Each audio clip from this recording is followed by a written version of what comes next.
Look, I'm giving you a pass this time. Okay, just come back. I'll overlook it for now.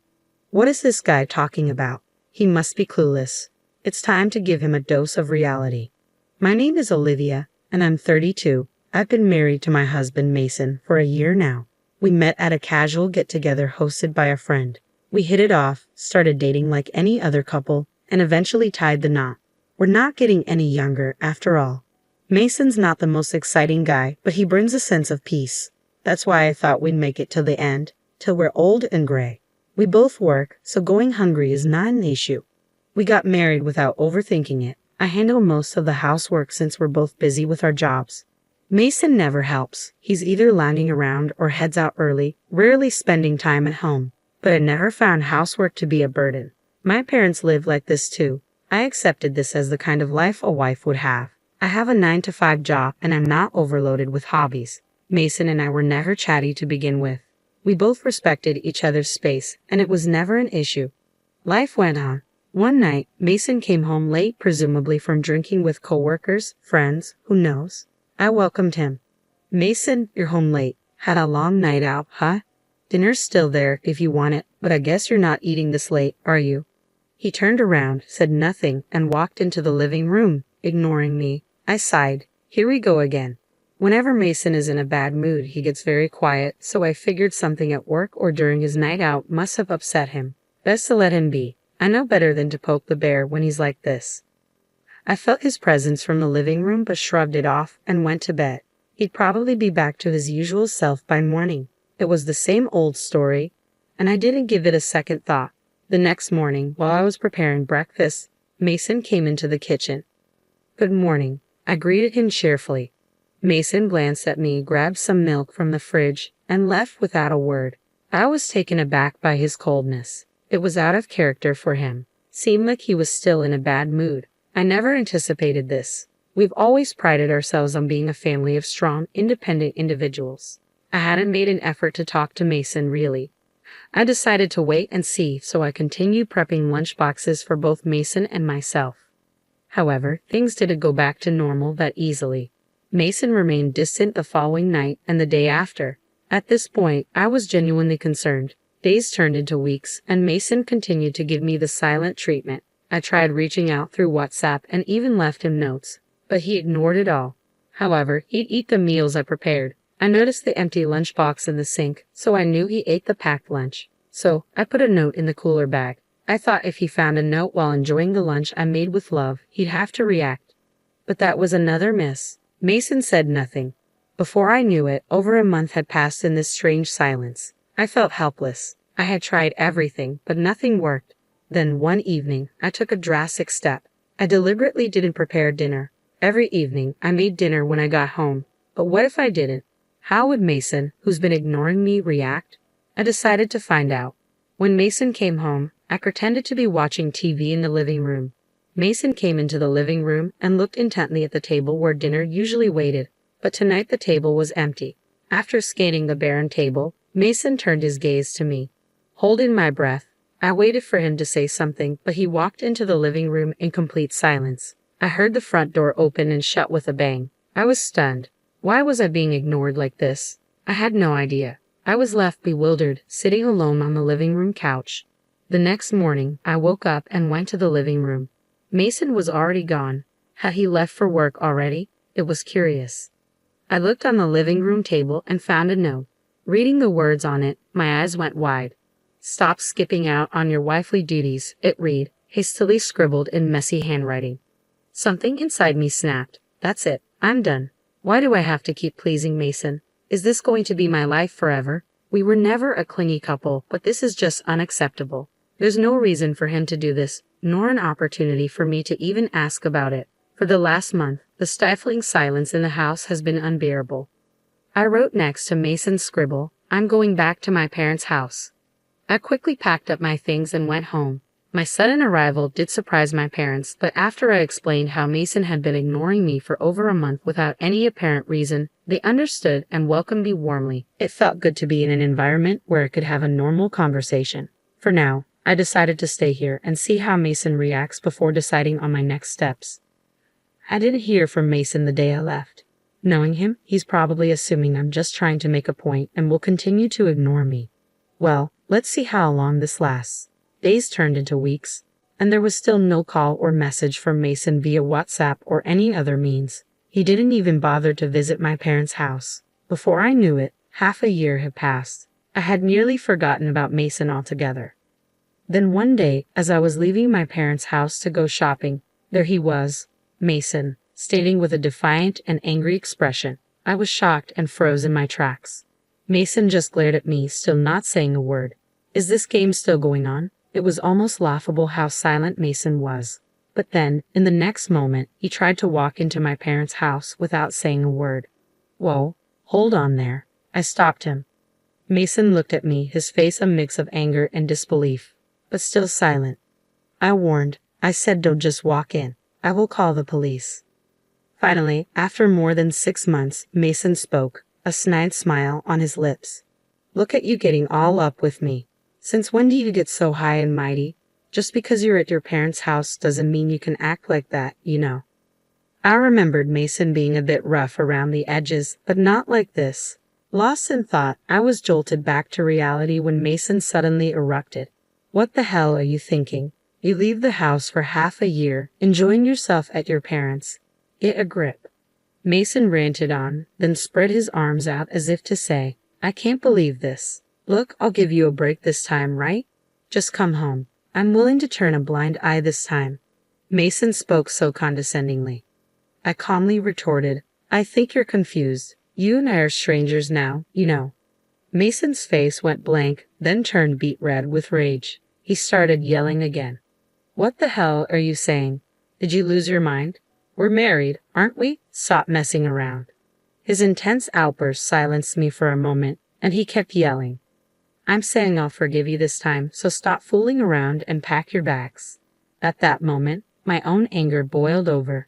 He talks like he's doing me a favor by forgiving me, as if I've done something wrong. That infuriated me even more.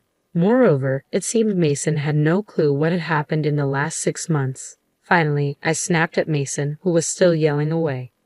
I received divorce papers from your mother, signed them, and already filed them with the court, so we're not married anymore.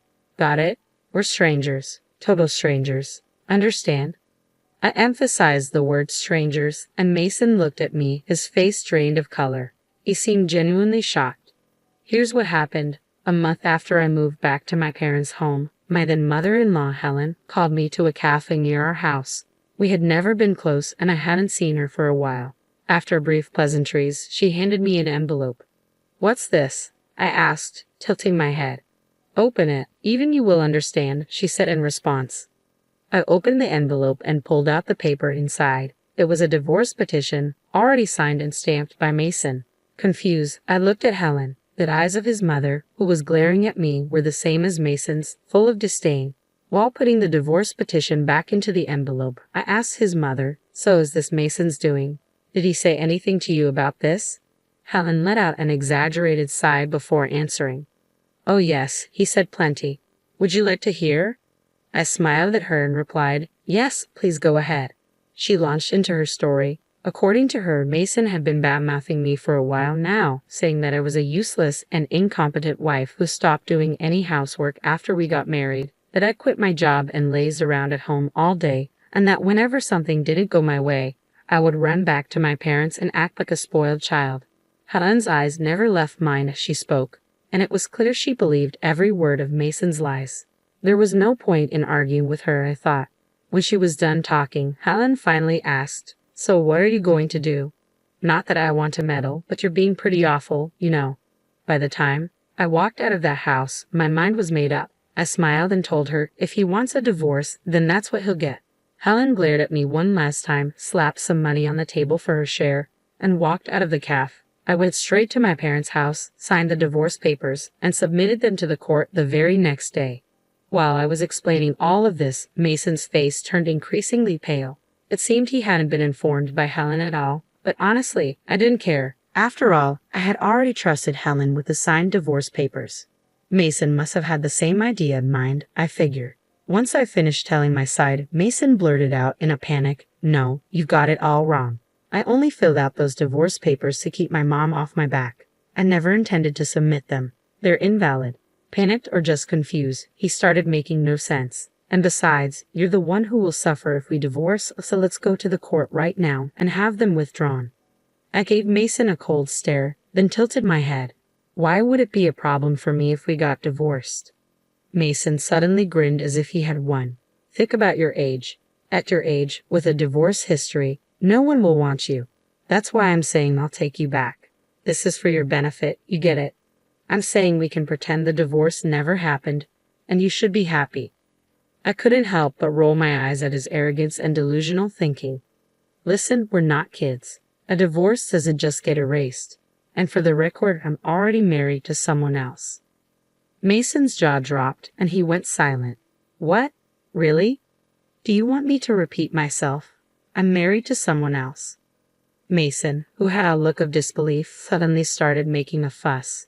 That's a lie. You're just trying to look good, aren't you? You're making up stories to get me to go away, aren't you? You're really making a fool out of me. You know that such lies won't work.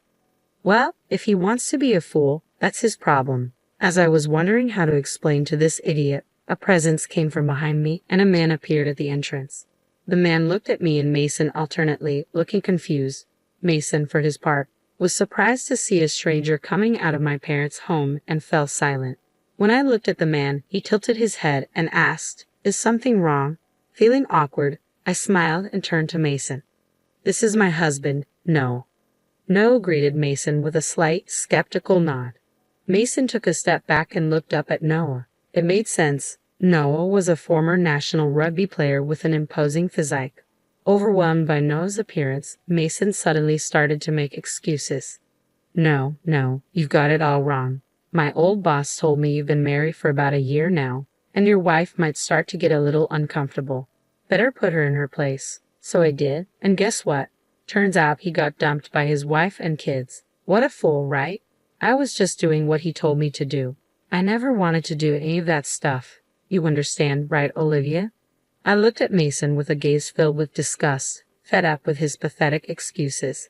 Mason looked puzzled, maybe because my reaction wasn't what he expected. Then Noah spoke up.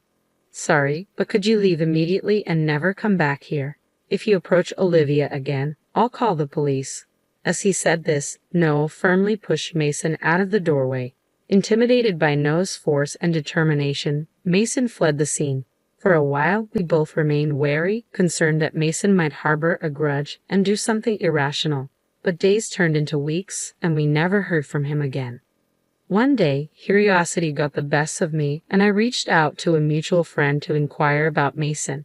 We began by catching up on casual topics, but when I asked about Mason, our friend sighed and filled me in. Surprisingly, Mason had quit his job just a few days after showing up at my parents' house. The reason?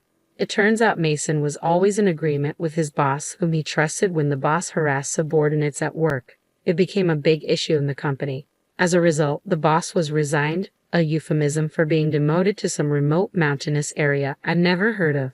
Apparently, Mason was expected to be transferred as well, but he quit out of pride. According to our friend, he's still jobless. He's been looking for work, but his arrogance has hindered his efforts. Even when recruiters offer him opportunities, he declines interviews. Furthermore, news of him quitting reached his mother, who then disowned him due to her own extreme personality.